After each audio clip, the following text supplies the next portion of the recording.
আসসালামু আলাইকুম। আজকে তেমন কোনো ইম্পর্টেন্ট কিছু নেই। জাস্ট একটা নিউজ শুনলাম যে ৩৩ জন ডিসিকে ওএসডি করা হয়েছে। এটা খুব ভালো একটা উদ্যোগ, কিন্তু এটা অ্যাকচুয়ালি আরো অনেক আগেই করা উচিত ছিল। এবং আমি জানি না, সরকার নিশ্চয়ই জেনে বুঝেই করেছেন। এর আগে ৬৪ জেলার ডিসিদেরই তো করা উচিত ছিল। এনিওয়ে, আমি তো মনে করি এটা একটা ভালো উদ্যোগ। আরেকটা জিনিস, আমি একটা ভিডিও দেখলাম কর্নেল হক স্যার, আপনারা জানেন রাওয়ার চেয়ারম্যান। উনি, আমি জানি না, কথা বলতে বলতে একটু বেশি কথা বলে ফেলেন। উনি জেনারেল ওয়াকারকে বললেন যে উনি নাকি ফেরাউনের ঘরে যেরকম মুসা আলাহিসাল্লাম জন্মগ্রহণ করেছিল, ওরকম ওয়াকারুজ্জামান ওখানে জন্মগ্রহণ করেছিল। ওই ফেরাউনের ঘরে, মানে হচ্ছে লালন পালন করা হয়েছিল শেখ হাসিনার ঘরে, এবং উনি আমাদের সেভিয়ার। তো আমি একটা পোস্ট দিয়েছি ফেসবুকে, এটা দেখে নিতে পারেন, যে জেনারেল ওয়াকার নবী হলে তো আবার আল্লাহর ওহি টহি পাইলে উনি আরো কি কি ভালো কাজ করেছেন। এই যে জাতিসংঘের যে রিপোর্টটা বেরিয়েছে, এটার যদি আপনার ক্রাক্সটা দেখেন, আমি ডিটেলসটা এখনো পড়ি নাই, বাট এক্সিকিউটিভ সামারিটা পড়েছি। It is very clear. এটার সাথে অনেকেই আমাকে ইদানিং বলেন যে আমি কেন সেনাবাহিনীটা বেশি বলি, এই যে ডিসি, পুলিশ, জেলা, নর্মাল যে জেলা প্রশাসক যারা আছেন, সিভিল অ্যাডমিনিস্ট্রেশন, তাদের কাছে কেন বলি না। আমার কথা হচ্ছে একটা সিম্পল, আমি যে জিনিসটা বেশি জানি, আমি সেনাবাহিনী সম্বন্ধে জানি, আমার সেনাবাহিনী সম্বন্ধে আমি কনসার্ন। সেনাবাহিনী যে সমস্ত অন্যায় অত্যাচার করেছে, ওইটার ব্যাপারে আমি কথা বলবো। ইভেন যারা প্রশাসনে আছেন, তারা তো কেউ গুম খুন করেন না, হ্যাঁ তাদেরকে সাপোর্ট দিয়েছেন, বাট যারা গুম খুন করেছেন তাদেরটা আগে আমাদেরকে এনশিওর করতে হবে। এই কারণে আমি গুম খুনের বিরুদ্ধে, এবং আমার প্রিয় বাংলাদেশ সেনাবাহিনী এটাকে যে এই আয়নাঘরের মাধ্যমে যে কলঙ্কিত করা হয়েছে, আমি অ্যাটলিস্ট 2 জন অফিসারের, রিটায়ার্ড অফিসারের ফেসবুক পোস্ট দেখেছি। আপনার আয়নাঘর যখন দেখলেন, প্রফেসর ইউনুস জাস্ট বলেছে, I feel ashamed of myself, যে আমরা এরকম একটা সেনাবাহিনীতে একটা র্যাঙ্ক ছিল আমার, আমি সেনাবাহিনীর একটা অংশ ছিলাম। সেই সেনাবাহিনী আমরা যখন কমিশন পাই, তখন আমরা ওথ নেই, এটা অফিসার হই আর সৈনিক হই, যে র্যাঙ্কেই আমরা জয়েন করি না কেন, আমরা একটা শপথ গ্রহণ করি যে আমরা দেশের জনগণের হেফাজত করব, একটা অংশ। বাট সেই হেফাজত থেকে আমাদের শেখ হাসিনা মোটামুটি ভারতের একটা প্রদেশ বানিয়ে ফেলেছিল। যাক, আমরা সেটা থেকে মুক্ত হয়েছি। তবে রিসেন্টলি যেটা হয়েছে, আমাকে number of retired officer, friends, close associates, civilian close associate, তারা আমাকে ফোন করে আমাকে বোঝানোর চেষ্টা করতেছে যে আমি যে কাজটা করতেছি এটা ঠিক করতেছে না, আমি কাক হয়ে কাকের মাংস খাচ্ছি। এজ এ মিলিটারি এগেনস্টের কথা আর কেউ তো বলে না। আমার কথা হচ্ছে, আর কেউ সত্য বলে না, সেটা তাদের সমস্যা। আমার কথা হচ্ছে, সেনাবাহিনীকে যেভাবে কলঙ্কিত করা হয়েছে, সেটা থেকে আমরা মুক্তি চাই। এই মুক্তিটার একমাত্র পথ হচ্ছে, যারা এই গুম খুনের সাথে জড়িত তাদেরকে সঠিকভাবে পানিশমেন্টটা নিশ্চিত করা, এবং এটাই জেনারেল ওয়াকার করতে দিচ্ছেন না। তারপরে উনি এখন নবী। আমি আরেকটা জিনিস অবাক হলাম যে লেফটেন্যান্ট জেনারেল মুজিব পালিয়ে গেছে। আপনারাও জানেন, লেটেস্ট আমি কয়েকদিন আগে বললাম, গতকালকে না গত পরশু দিন লিখলাম যে জেনারেল আকবর এবং লেফটেন্যান্ট জেনারেল সাইফুল আলম পালিয়ে গেছে। আমার কথা হচ্ছে, এটা আমি বললাম, কেউ আমাকে বলুক যে আমি ভুল কথা বলছি, ওইটাও বলতেছেন। আমি রেগুলার যে মেইন স্ট্রিম মিডিয়া যেটা আছে, মেইন স্ট্রিম মিডিয়া আমাকে জিজ্ঞেস করুক, আমি তখন একটা পথ দেখাই দিব কিভাবে এটা চেক করতে হবে, বা ঠিক আছে এরকম একটা রিউমার উঠছে, লেটস চেক, তাদের বাসায় আইএসপিআর কাছে একটা বিবৃতি চাওয়া যেতে পারে, গুম কমিশন যারা গ্রেফতারি প্রমাণ দেবে তারা একটা প্রেশার ক্রিয়েট করতে পারে, বাট এটা নিয়ে কিছুই হচ্ছে না।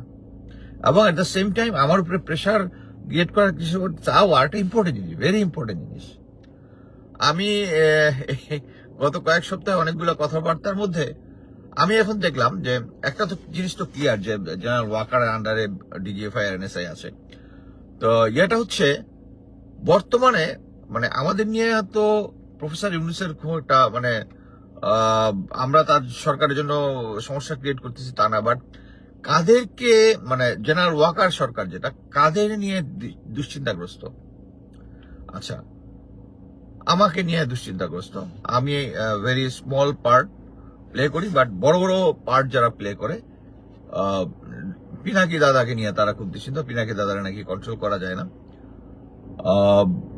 কনক সার্ভারকে নাকি কন্ট্রোল করা যায় না, ওনারা নিজের মতোই যেটা রাইট মনে করেন সেটা করি। ইলিয়াস হোসেনকে কন্ট্রোল করা যায় না, আমাকে কন্ট্রোল করা যায়। আর বাকি কারো নিয়ে কোনো চিন্তিত বা কারো নিয়ে তাদেরকে চিন্তা নাই তাদের। যাক, ফুড ফর থট, মানে আমার কাছে মনে হলো ইনফরমেশনটা যে বাকি যারা আছে সবাই নাকি it's okay, but only we four. এবং আই এম শিওর যে মেজর দেলোয়ার স্যার আছেন, he is all the same line, হয়তো মেনশন করতে ভুলে গেছেন, বাট বাকিরা not a threat for intelligence organisation, এরকম একটা ফিলিংস। অ্যাকচুয়ালি নাম মেনশন করে বলেছে তো তাই জিনিসটা বললাম। এনিওয়ে, আমি এবং যারা যেটা রাইট সেটাই আমি করে যাব। এখানে একটা জিনিস বুঝতে হবে যে আমি ওই অফিসারের সাথে কথা বলার সময় বলতেছিলাম যে it is very important to do the right thing. আমি আর আগে একটা ইয়াতেও বলেছিলাম যে আমি সিও হিসেবে হওয়ার পরে আমি প্রথম পানিশমেন্ট দিয়েছিলাম আমার কোর্সমেটকে, এবং আমার সমস্ত কোর্সমেট মানে এসিসি আর্মি কমান্ডো কোর্সের কোর্সমেট যারা ছিল আমার ক্লোজ, তাদের সৈনিকদের সাথে তো আমরা একসাথে কোর্স চলাকালীন সময় বৃষ্টির মধ্যে অ্যাম্বুসে বসে বসে একসাথে বিড়ি খাইছি, ইয়া করছি। সৈনিকদের সাথে আমাদের ওরকম ইন্টেন্সি হয়, এগুলা যারা ফিজিক্যাল কষ্ট আমরা একসাথে করি।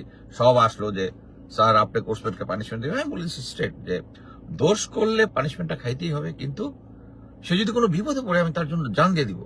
বাট দোষ করলে তো এটাতে কি এনশিওর হয় যে বাকি যে এই যে আমি যে 700 লোককে কমান্ড করতেছি, একটা লোককে যদি আমি বেনিফিট দেই তা বাকি কিন্তু 699 কিন্তু বলবে যে স্যার হচ্ছে নিজের লোককে বাঁচাই দিচ্ছে, এবং বাংলাদেশে এইটাই চলতেছে।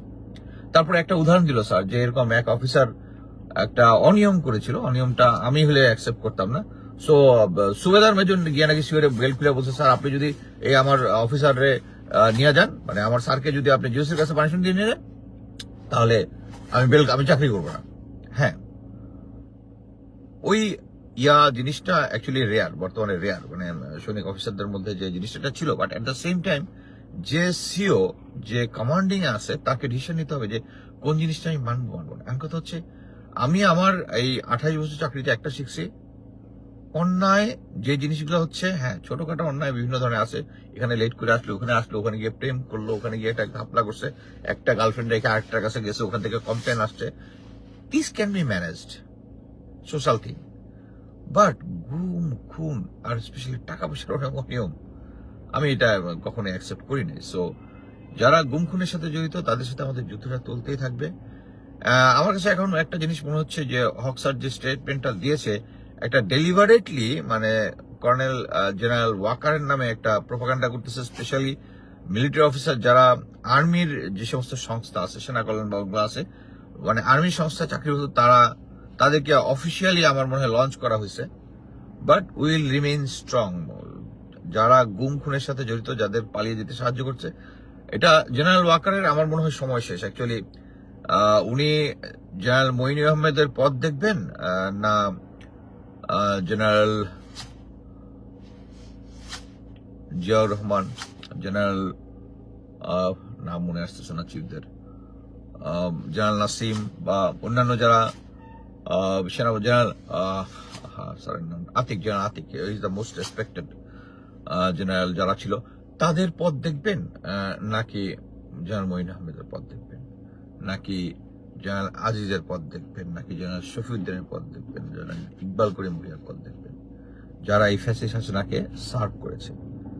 সো এটাই আমি বলতে চাচ্ছি যে আমাদেরকে ফাইটটা জারি রাখতে হবে, এবং যখনই জেনারেল ওয়াকারের নামে একটা পজিটিভ বলার একটা ফোর্স আসতেছে, আমি অ্যাজিউম করি যে সামনে কিছু একটা সিচুয়েশন হতে পারে, আমাদেরকে সতর্ক থাকতে হবে। ধন্যবাদ।